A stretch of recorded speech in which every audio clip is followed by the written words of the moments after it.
नमस्कार दोस्तों, जो हमने एक मुहिम छेड़ी है अपने सांसद लखनऊ जी के दिशा निर्देश के अनुसार, कौशल किशोर जी के अनुसार, क्योंकि उनकी हमने एक चीज़ देखी थी कि उनके बेटे की नशे के कारण मृत्यु होने के बाद में उन्होंने समाज को जागृत करने का प्रयास किया। अब उस मुहिम में क्योंकि मैं पुराना नशा उन्मूलन से जुड़ा था, तो मैंने भी एक प्रयास शुरू किया कि लोगों को जागृत किया जाए। और मैंने देखा कि जागृत क्या किया जाए, अगर हम लोग किसी को सुधार की तरफ लेके जाते हैं तो आगे उनको जो सुधारने के प्रबंध है वो बिगड़े हुए। तो इस चीज़ को लेकर मैंने अपने ब्लॉग पे ऊपर और अपने यूट्यूब चैनल और फेसबुक चैनल के ऊपर एक मुहिम छेड़ दी है इस चीज़ के ऊपर।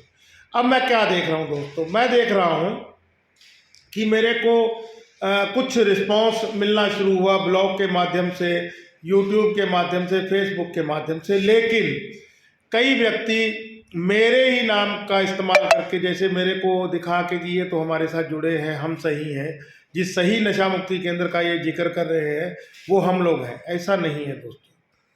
मैंने देखा है कईयों ने लिख रखा है कि उचित काउंसलिंग के दिशा निर्देश के अनुसार। तो दो चीज़ें मैं यहाँ पर बताना चाहूँगा। पहला नंबर, घर से उठा के लाना, ये एक तरीके से उस व्यक्ति की इच्छा के खिलाफ है। तो जाहिर सी बात है ये परिवार की सहमति से किडनैपिंग है। क्यों?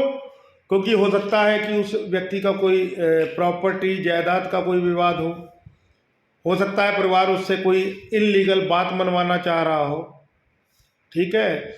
क्योंकि व्यक्ति के नशा करने के कोई तथ्य नशा मुक्ति केंद्र नहीं लेता है। खाली एक बंदा आके कहता है यार इसने हमारा खून पी रखा है, इसको उठा लाओ, और वो जाके उसको उठा लाता है।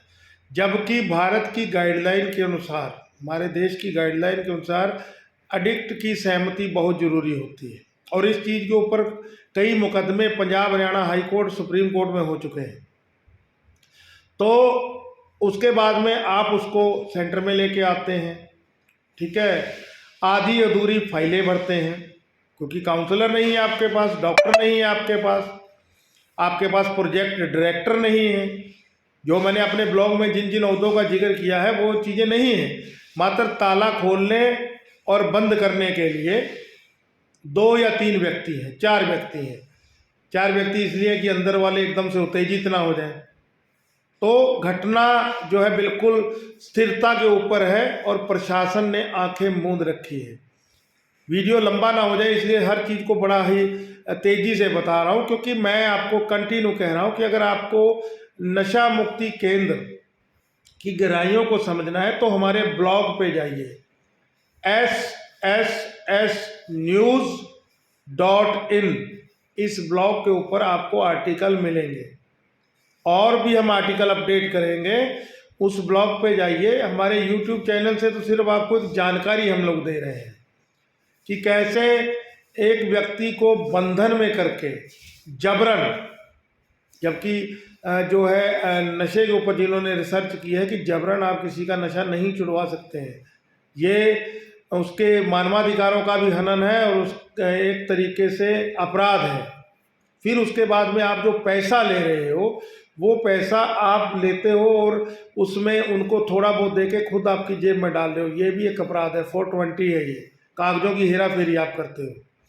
तो ये सब चीज़ें जो हैं, इन सब चीज़ों की जानकारी हम अपने ब्लॉग पे दे चुके हैं या देते रहेंगे।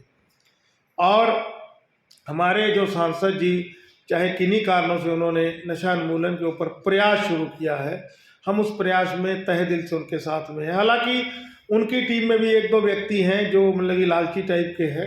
उनकी टीम में नहीं है, नेता है तो बहुत से आदमी जुड़ जाते हैं साथ में, हम उनकी टीम में नहीं कहेंगे।